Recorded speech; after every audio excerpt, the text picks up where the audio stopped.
News Talk 610 AM and 102.1 FM. KVNU.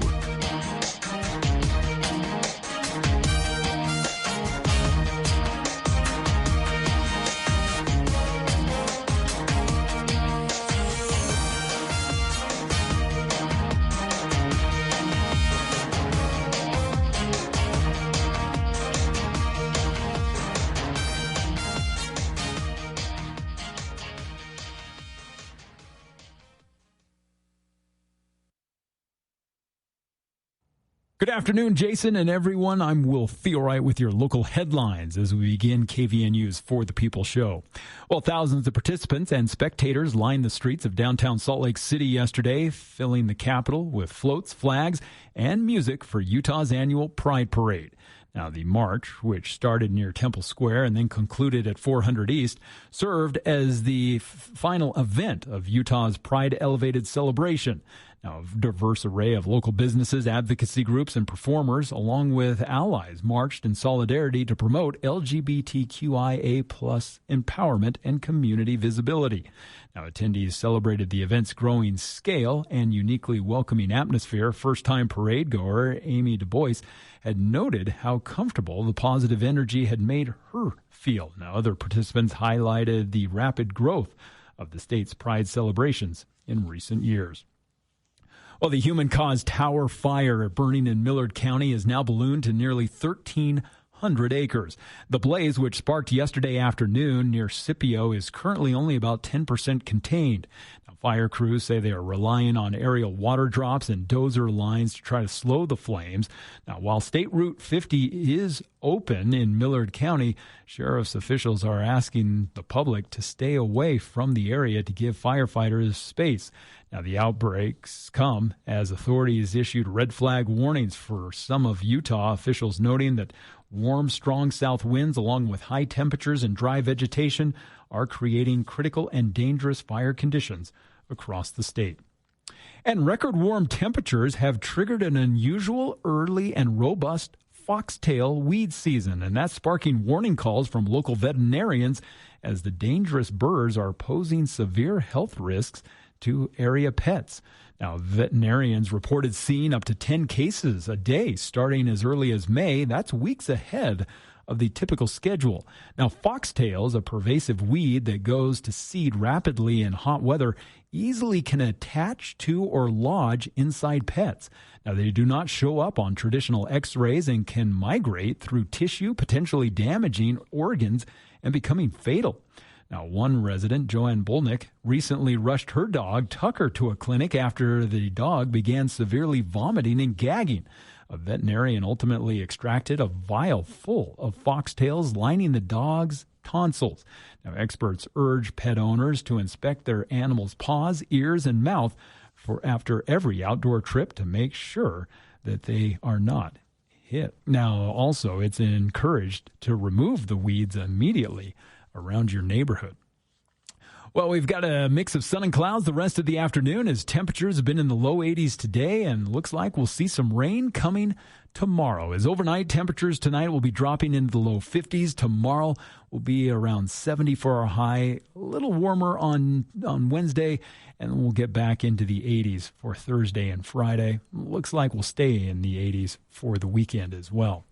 And weather this hour brought to you by Napa Auto Parts. They have the parts you need to keep your car ready for spring and summer road trips. From batteries to headlights, they have wiper blades, all in stock and on sale at your locally owned and operated Preston to Providence Napa Auto Parts stores. And I'm Will Theorite with your Monday afternoon headlines.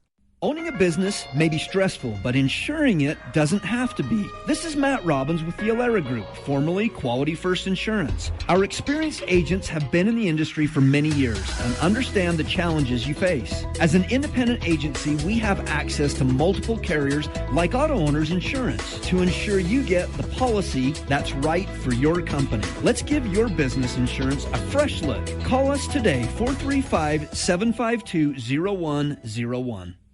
The local news source. News Talk KVNU 610 AM and 102.1 FM. Hey Utah, have you heard? Nuclear energy might be coming to our state. Now, before your brain jumps straight into sci-fi movies, let's talk about what nuclear actually does. Nuclear technology helps power our nation's submarines, supports life-saving cancer treatments, and produces reliable electricity for millions of homes. That said, nuclear power also comes with a lot of misconceptions. Don't worry, we get it. Energy decisions matter, and Utahns deserve the facts. Learn more about nuclear and what it can mean for you. Visit energy.utah.gov/nuclear. Happy Father's Day from Birch Creek Golf Course. For Dad this Father's Day, visit birchcreekgolf.com and view our online pro shop where you will find our Father's Day deals. Punch passes are on sale, or get Dad a golf lesson, range pass, or gift certificate. So for Dad this Father's Day, choose Birch Creek and visit our online pro shop. And happy Father's Day, Dad, from your friends at Birch Creek in Smithfield.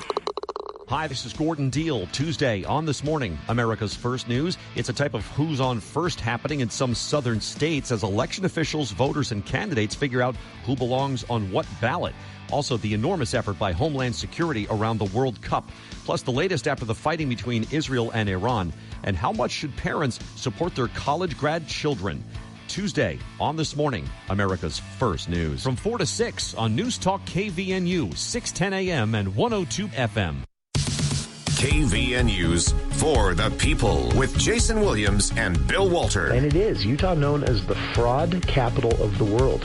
Not because we have more people committing fraud, but because we have so many people falling for it. Going beneath the headlines and connecting you to the newsmakers. The radio is a great way to get the word out to a lot of people in an emergency. So we thank you for your help and being a partner with us. For the People on News Talk KVNU, 610 AM, 102.1 FM, online at 610kvnu.com, and on the KVNU mobile app.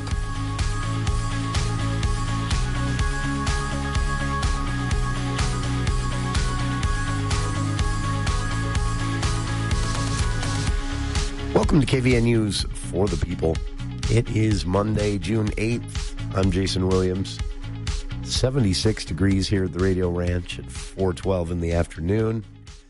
And you can probably hear my voice. I can't breathe through my nose. I don't have a cold. I had the opportunity to spend the weekend in Idaho, and Idaho got hit by one of the most sustained wind events I think I've ever witnessed in my life. Not massive winds. I mean, just barely a bit above a breeze in most places, and then a little gustier in the afternoon and calming back down to a breeze. But blowing the dust, everything is so dry out there.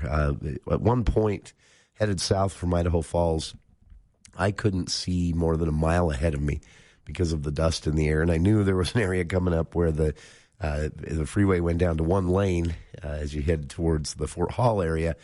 And I was watching for that, watching for the miles of backed up vehicles, and there were miles of backed up vehicles almost at a stop, headed through that funnel.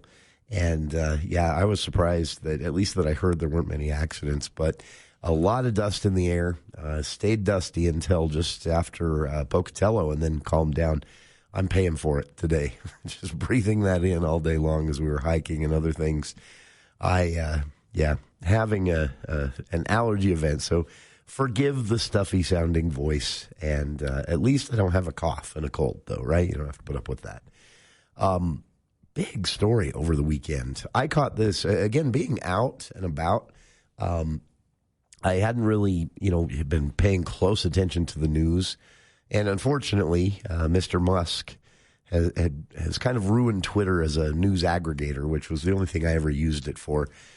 So I hadn't caught this one as it actually rolled out. I didn't catch it until late last night. But what happened, for those who haven't followed the story, is Saturday, the news broke of the Pentagon updating their religious affiliation categories for service members. Now, this is purely an internal document for the Pentagon. Service members of certain various religious affiliations are categorized by codes, and those codes are tied to their benefits, to their service. Certain faiths have certain objections to certain types of service, and so they'll try to do what they can to accommodate service members, including even, dietary restrictions and things like that. So this is a purely internal document, but where the controversy came is And honestly, I don't know who noticed this first. The first statement I saw about it was from Senator John Curtis's team yesterday, and all they said was they were in conversations with the Defense Department and the Pentagon to fix this. Senator Mike Lee, when this list of religious affiliation categories for service members who fall into the Christian category was released, it left out the Church of Jesus Christ of Latter-day Saints. There's some sensitivity here, obviously, cultural sensitivity that fed this a little bit because it's a common bigoted accusation. Most often, I see it coming from the furthest right of the evangelical wing of American Christianity, but there are people out there who don't believe that Latter-day Saints are Christians. So there's some cultural sensitivity to such a move by the Pentagon. Hegseth himself, the Secretary of Defense, is a member of a faith that also happens to believe this, that not just Latter-day Saints, there are other faiths that they also believe this about, that they aren't actual Christians.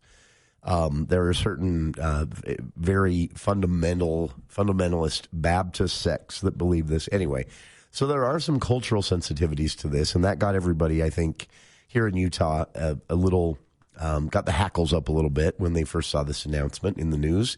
Senator Mike Lee took an approach that was not as calm as Senator John Curtis. Senator John Curtis, again, released a statement saying, I saw this, this can't stay. I'm in conversations with the president, the Pentagon, and the Department of Defense. Senator Mike Lee released a video in which he was so angry his face was going red and said that he was going to be on the phone with the president Monday morning. So what ended up happening is Monday, early this morning, an updated version of the new policy that doing the same thing. The goal here apparently was, according to a statement from the Pentagon, things had kind of gotten out of hand with these religious affiliation categories. And again, this is just internal paperwork for the most part of the Pentagon.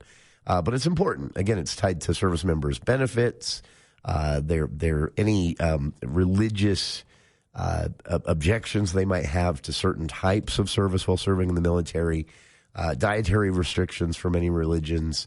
That's what they use these for. It's an internal document that allows them, when they see someone's ID at the Pentagon or a base somewhere, and it has this little code next to it, they know, okay, this person's a member of this faith, and so they certain faiths also have housing restrictions that to stay true to their faith.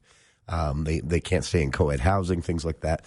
So there are a lot of reasons for this, none of them nefarious. It's just a way for the Pentagon to handle the fact that men and women in service come from all different walks of life. But I guess what had happened, according to the Defense Department, this list of categories had grown up to more than 200. And they felt that was just ridiculous, a number of categories. So they decided to reduce it to 31, and 31 different categories. When they did that, of the religions classified under the Christian religion umbrella, originally when the list was first made public, first reported on Saturday morning after being made public Friday night, again, they left the Church of Jesus Christ of Latter-day Saints service members out of the Christian category. There was still a classification for a service member who was a member of the Church of Jesus Christ of Latter-day Saints, but it wasn't in the Christian group. So, again, there was a pretty loud reaction to this from, it was interesting, several lawmakers who are not LDS spoke out.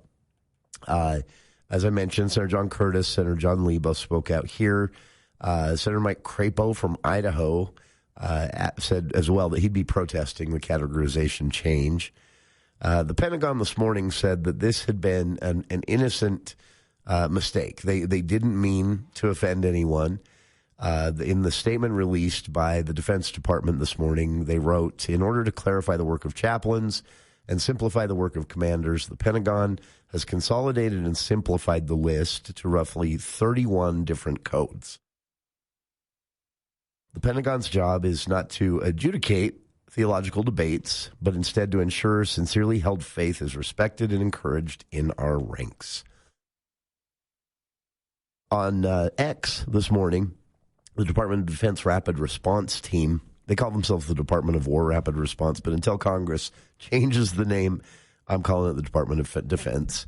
They said last week the proposed list of simplified faith codes was released to the media, and the list included redundant and unnecessary labeling.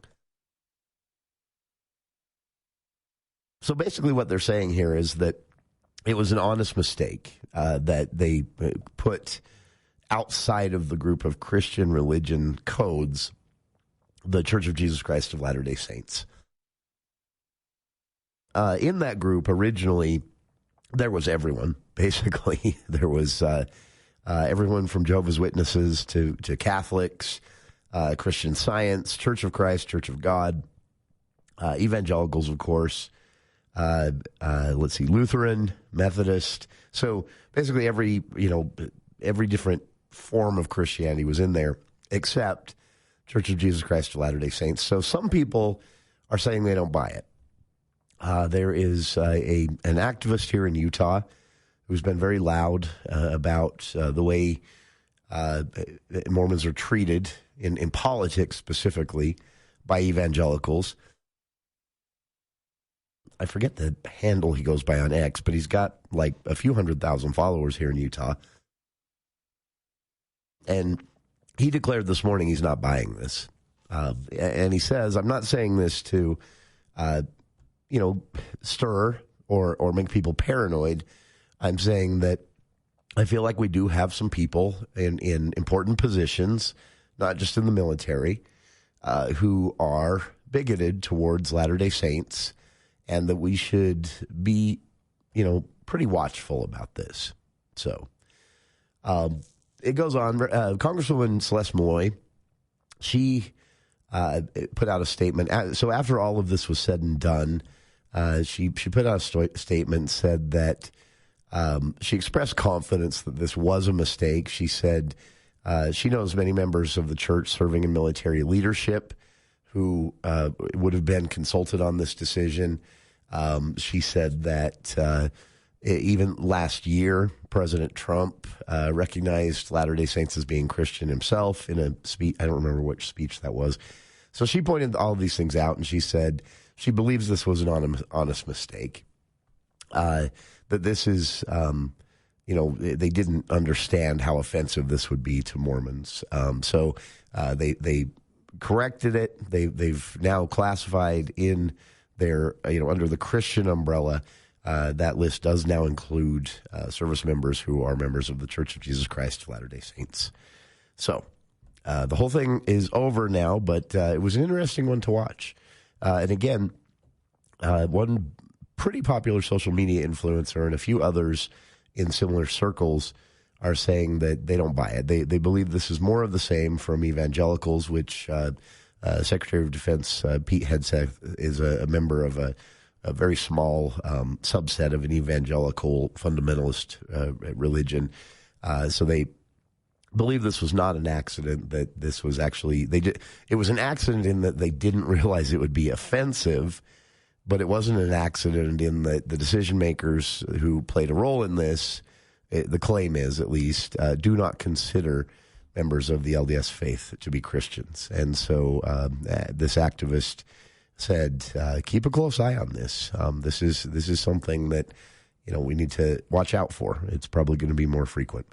I probably fall more into where Celeste Malloy is, saying that, this is most likely an accident, that they just didn't realize how offensive this would be. That, like Malloy, she says she knows many people who are pretty high up in the military who are members of the Church of Jesus Christ of Latter-day Saints. And she said they have told her that their experience with military leadership has been stellar. So she believes that this was an honest mistake. She did say in her statement, as we learn more, about the reasoning behind this change and also the resolution, which I'm thankful for. I look forward to having conversations that will ensure all service members receive the religious support and First Amendment protections they not only deserve but are guaranteed by the Constitution. So check it out. Statements from everyone via the story I've linked to on our Facebook page.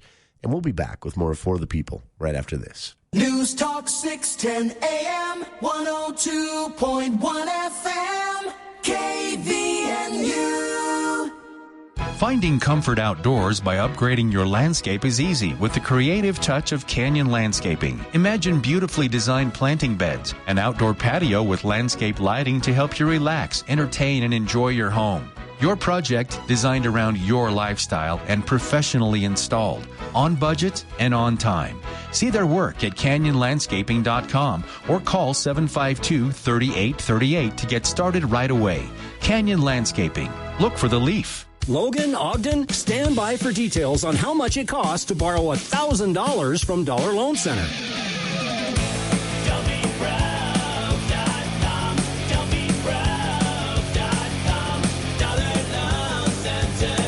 We offer signature loans up to $5,000 in minutes, and you don't need great credit or collateral. No checking account required, no application fees, and you only pay interest for the time you have the loan out. So if you need $1,000, it'll only cost you $7.56 per day. You can keep it out for a week, a month, a year. That's up to you. For new customers, the first week's interest is even on us. Give DLC a shot. You'll be glad you did. Stop by in Logan on US 89 by McDonald's or in Ogden on 12th at Lincoln. You can also get up to $5,000 in minutes at don'tbebroke.com and save the drive. License by the Utah Department of Financial Institutions. Payment amounts based on biweekly pay frequency with annual percentage rate of 275%. For additional cost information, call 866-550-4352. Subject to approval, limitations may apply.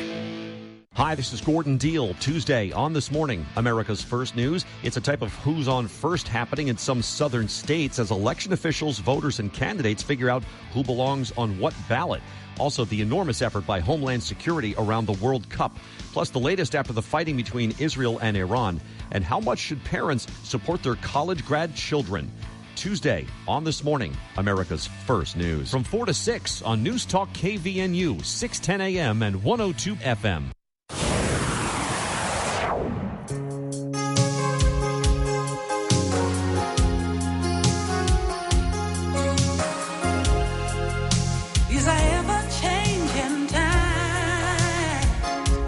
Welcome back to KVNU's For the People.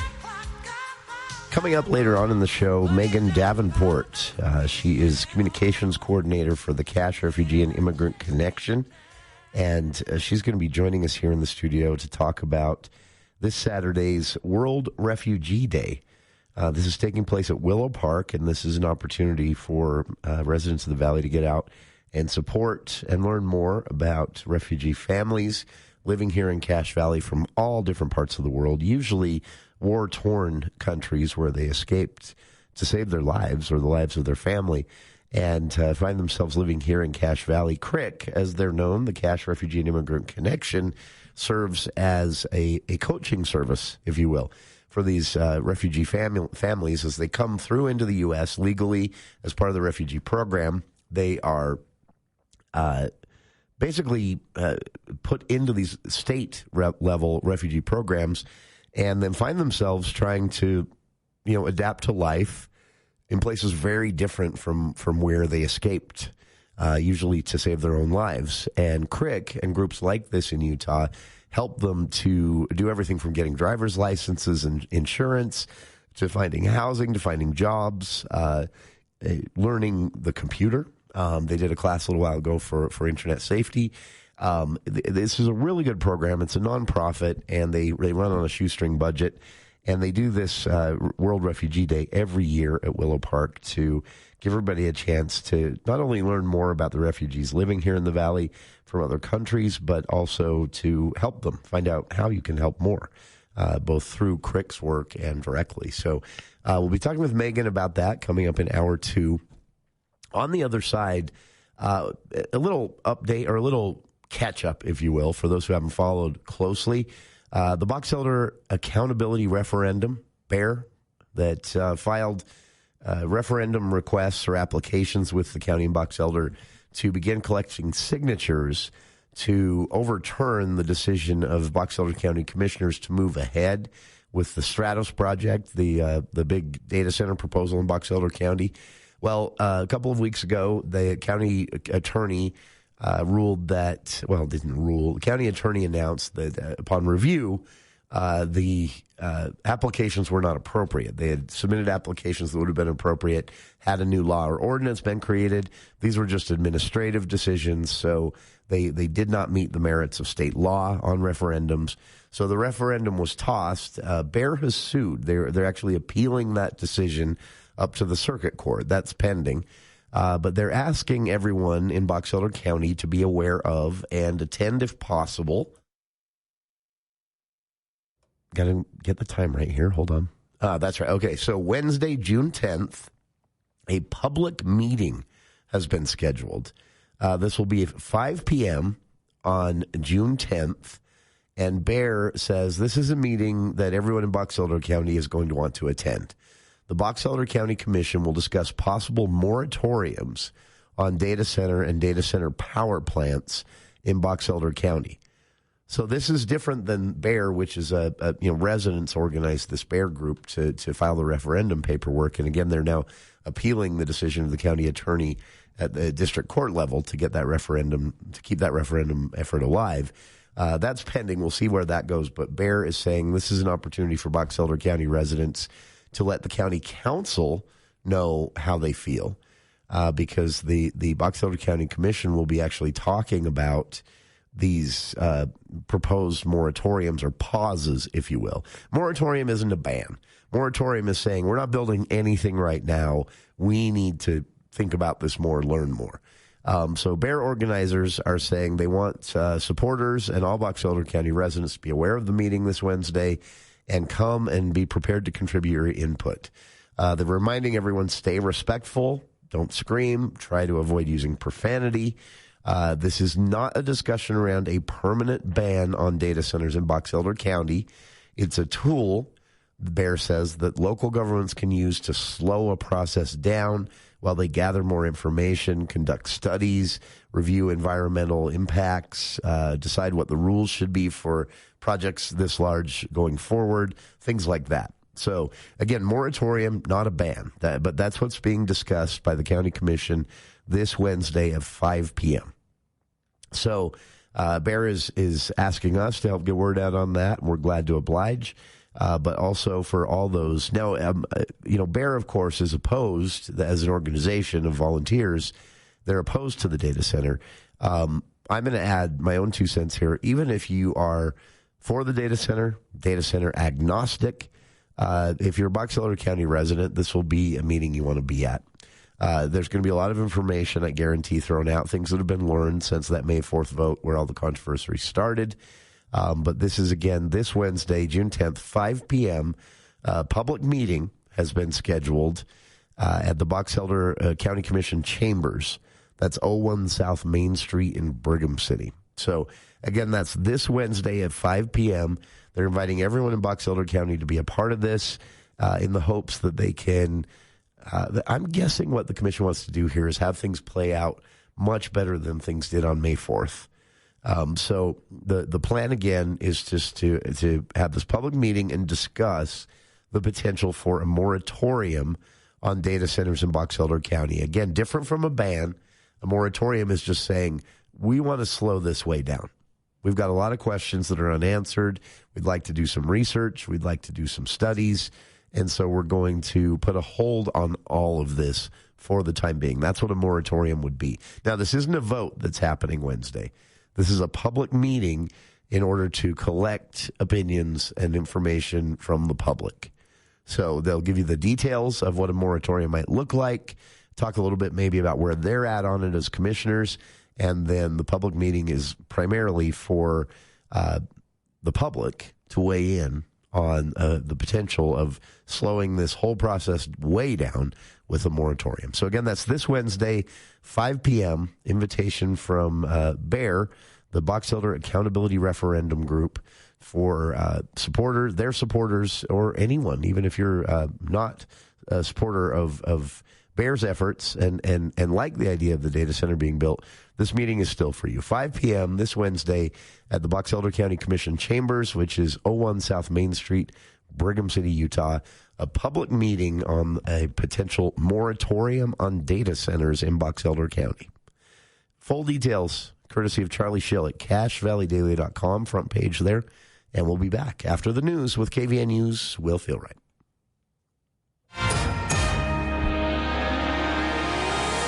Well, thank you, Jason. A Utah nonprofit organization is now taking legal action against state lawmakers and a state development authority to try to stop the massive data center that's been proposed for Box Elder County.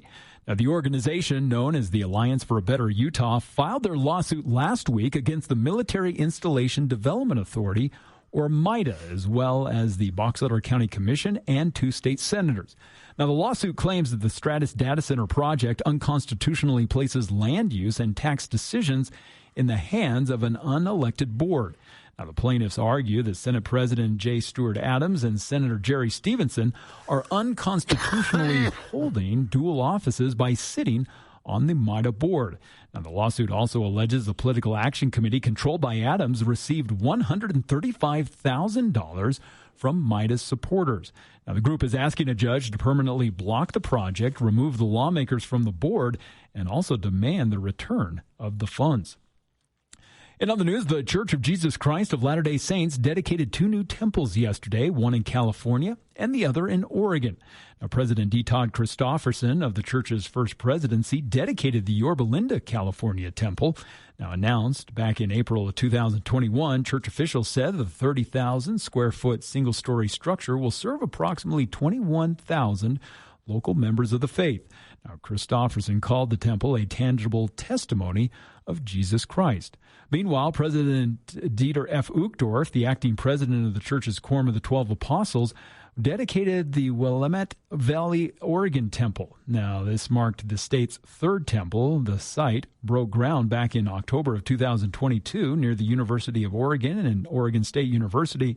Uchtdorf emphasized the temple's role in community unity, stating that its core focus is on serving others and uniting families. And finally, a new study is showing that Utahns are taking home some of the highest paychecks in the country when adjusted for the cost of living. Now, according to a recent report by Wallet Hub, Beehive State ranks 6th nationwide for the best overall earners. Now, the financial study compared all 50 states using 3 metrics: the average income of the top 5% of earners, the median income, and then the average income of the bottom 20% of earners.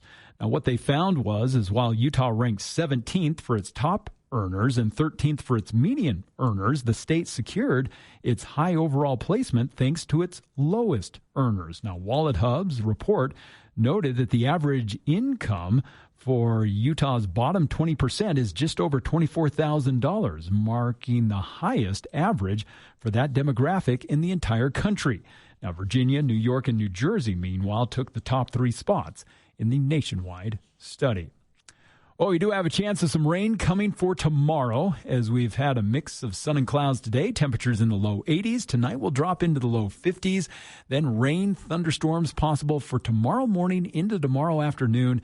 This storm not expected to stay long, but we do have a pretty good chance of seeing some precipitation out of it, as it will continue to move through the area. Leave us with temperatures tomorrow right around 70. Tomorrow night we'll get down into the mid-40s. And then Wednesday, sunny skies, temperatures back in the low 70s, and we'll get back into the 80s by the end of the week. And weather this hour is brought to you by Cardall's Insulation. You know, proper insulation can make your home's temperature more consistent and make your home more quiet, helping you save money and your sanity. It's Cardall's Insulation. They'll take care of your home, garage, attic, just about anywhere. Call them today at 755-5012. And I'm Will Feelright with your KVNU local headlines.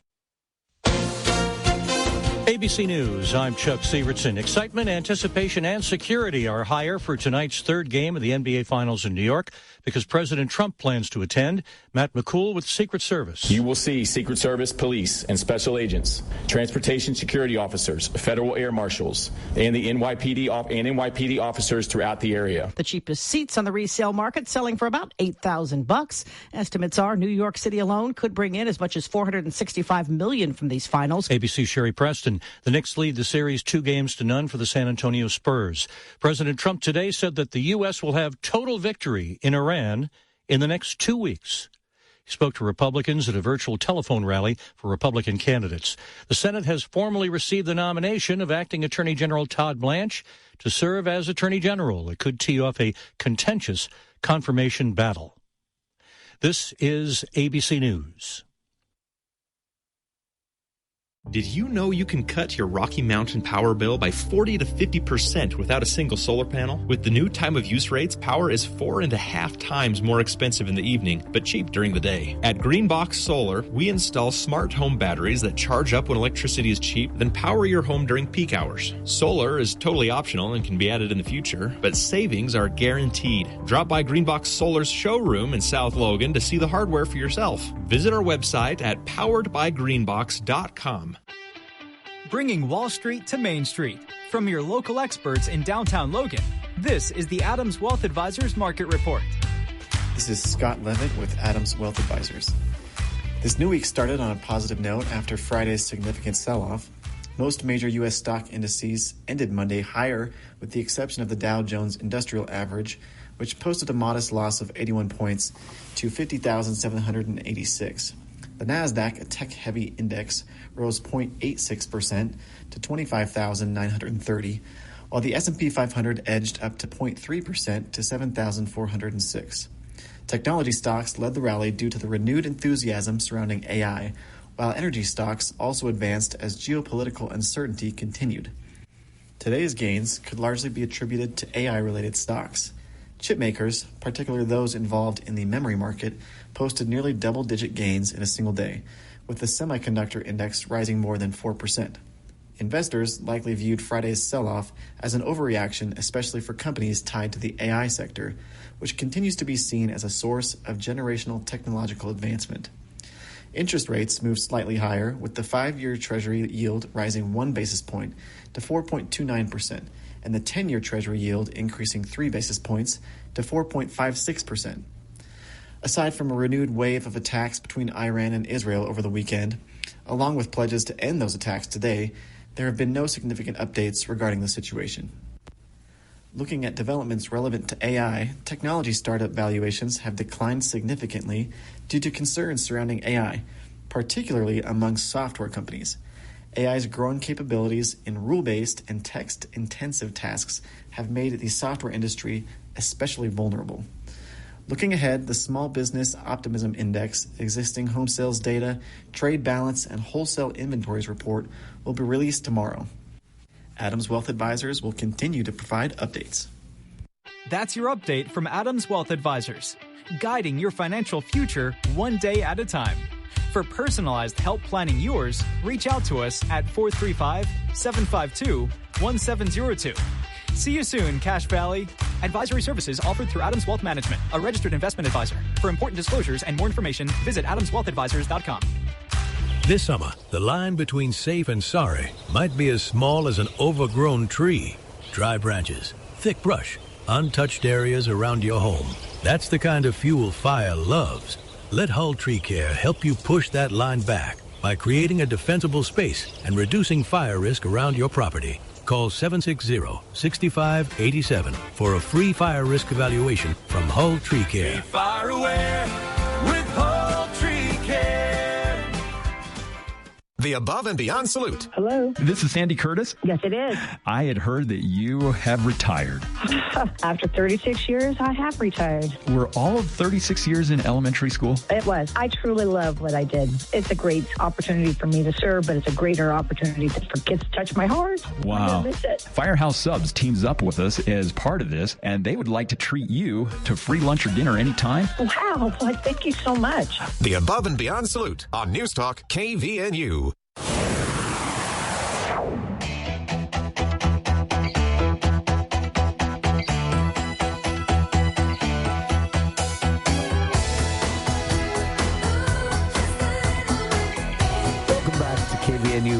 for the people. Again, coming up at 5, Megan Davenport of the Cash Refugee and Immigrant Connection will be joining us. We're going to be talking about the upcoming World Refugee Day, celebrated throughout Utah, but here in Cache Valley every year it's celebrated at Willow Park. And this is a unique opportunity to not only support CRIC, as they're known, the nonprofit organization that helps refugees who come legally into the U.S. through the World Refugee Program, which is basically taking people out of war-torn countries or places where their lives are at risk because of their religion or some other reason, sometimes even just their race. And they enter these refugee programs. They spend years sometimes in camps. And then eventually, if they're lucky, they get placed through a program, end up in places like Utah or Cache Valley. And many families here in Cache Valley that I've had a chance to meet over the years through CRIC have been here for years. And one of the families you can meet through CRIC that was an early recipient of their nonprofit services is actually owner of a pretty prominent business now in Cache Valley that you all visit, so or at least somewhat regularly visit. It's an opportunity to help a great program. Basically, they help refugee families do everything from get the kids registered for school, brush up on their English if necessary, get driver's licenses, jobs, housing, all of this stuff, and help them integrate into our culture here in Cache Valley. So that's an opportunity to get out and support them this Saturday. We'll be talking about at the start of hour 2. Before we get to that, I wanted to point everyone to this article in the Deseret News. This is actually an organization that I have been trying to work out. We've been in conversations for months now, trying to work out a way that we can have them here on the show to talk about what they do. And the reason we've been waiting for that is that CHAT, this is an actual nonprofit, an actual campaign that has been launched through Utah's Department of Health and Human Services. The subtitle of CHAT is Family Connection for Healthy Futures. And we've delayed the interview again and again here on the show because they have plans to actually hold an event like the one detailed in the Deseret News story from this last weekend here in Cache Valley. So we were kind of waiting until there was a date to announce on that. But go check this out. This is the coolest thing. And I recently listened to an audiobook, a nonfiction audiobook on human communication and development, how it affects us, beyond our teen years when everybody kind of assumes we're done developing. You're not. You're learning things through your whole life. But the book was on how communication skills and trust actually change your brain and change how you respond to unexpected things popping up at work, whether you have a negative or a positive response. It was a fascinating book, but it was told from the perspective of behaviorologists and neuroscientists. So they were talking about how brain chemistry changes as you connect and communicate with people better. The behaviorologists were talking about how your bonds with other human beings and trust for other human beings can affect everything from whether or not you are capable of a happy marriage to whether or not you have a relationship with your children as they age into adulthood. It was a fascinating read, but I thought of CHAT, this group or this campaign here in Utah, a lot as I was listening to that book. So check them out, or check the campaign out. I've linked to it on our Facebook page. But Deseret News has a great write-up of a big event that they hosted in the Salt Lake County area over the weekend at Mill Creek's Commons. And it was basically a picnic with a splash pad and a bounce house and some other stuff. But the Utah Department of Health and Human Services hosted this event and invited families from the area to get everybody talking about this recent this was a statewide survey. It's called the SHARP survey. And it showed that in Utah, and I'm sure Utah's not unique in this, it showed that in Utah there is a huge disconnect when it comes to older children and sharing with their parents. Obviously, young children, very dependent on their parents, are going to share anything they're feeling. 2 maybe to 10 years old, say. But what the survey showed, and this was no surprise to child behavior researchers here in Utah, either consulted by the Deseret News with the results of the SHARP survey, They said, no, that 10 to 11 is when the independents start to creep in, and that's where your relationship with your children, your connection to your children is really put to a test, because they're going to challenge you, they're going to push, you're going to push back, they're going to bend rules, you're going to enforce rules. It's all part of a healthy growing up process, right? Although frustrating for parents, it's just part of it. The whole thing breaks down, though, if there isn't an ability to develop trust and communication, because what the Sharp survey showed is that teens, if they don't feel they can trust their parents, if they feel that their parents have betrayed them before, if they feel that their parents won't understand or won't be able to communicate with them or express or hear their thoughts expressed, this can actually shut a teen down entirely, and they stop trying to tell their parents anything. So the Utah Department of Health and Human Services chat campaign is basically about trying to encourage parents to, if necessary, learn new skills. Now, this, of course, can apply to the teens as well. There are some situations where the teens have actual behavioral issues that are going to require some counseling and coaching. But in most cases, Health and Human Services officials said it is literally just a breakdown of communication that has happened, a miscommunication, a situation that was perceived by one person or the other differently, but it was never resolved between the two. A situation where a teen wanted reassurance and support, but instead got judgment and condemnation. These types of situations can spiral into some really bad situations. And according to Sharp's survey and research, this is the most common route to alcohol use, drug abuse, all kinds of things by teens.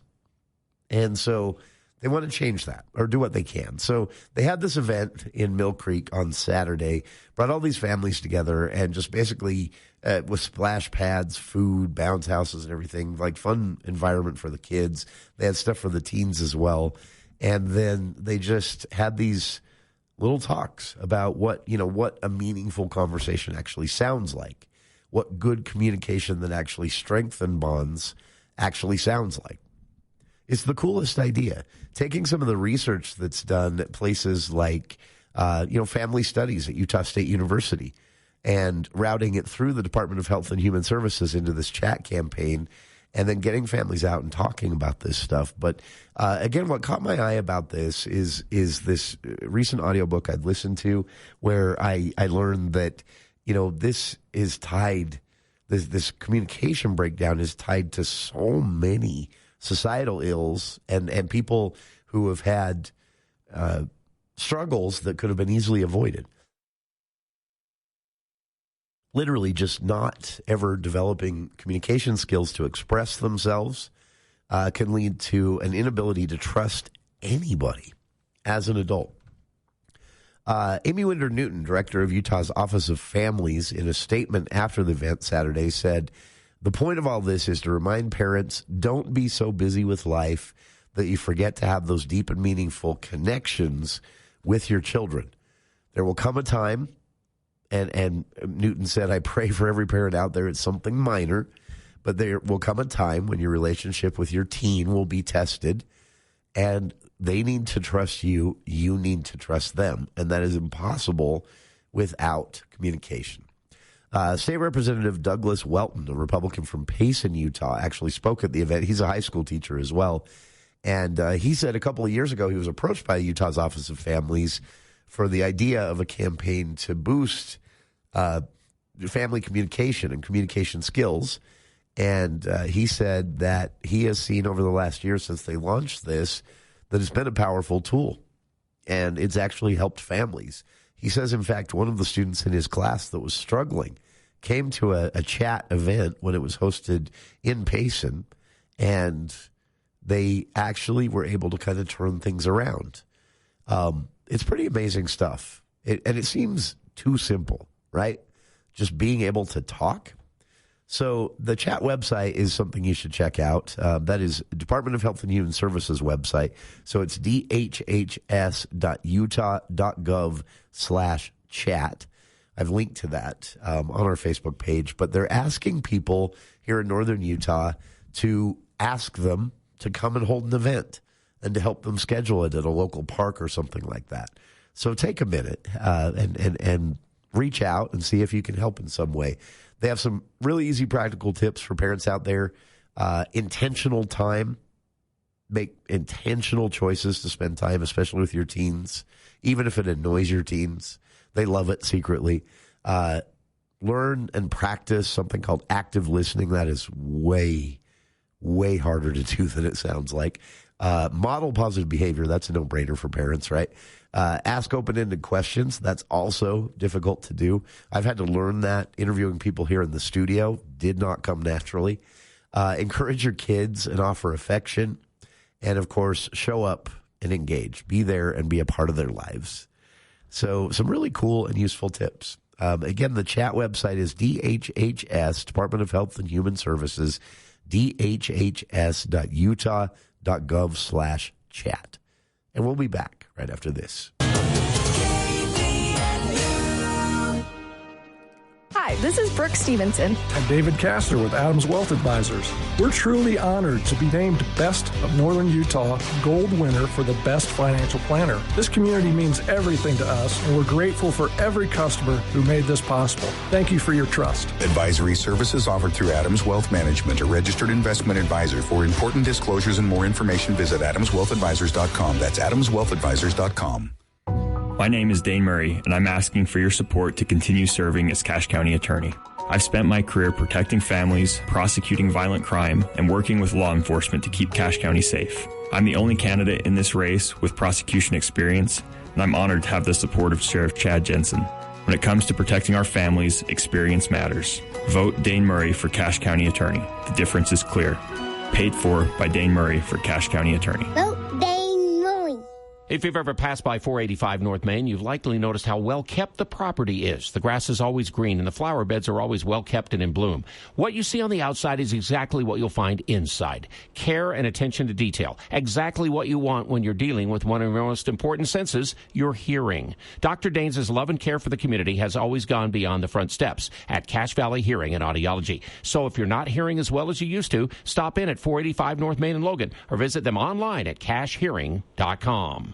Tuesday edition, Clay and Buck, another primary day. South Carolina votes will also continue to follow everything happening in California and the ongoing battle surrounding what's going to happen in the Strait of Hormuz. All that and more. You won't want to miss it.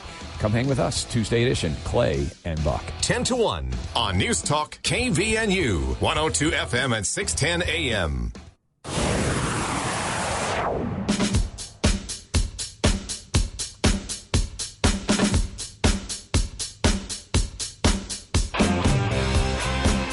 Welcome back to KVN News for the People.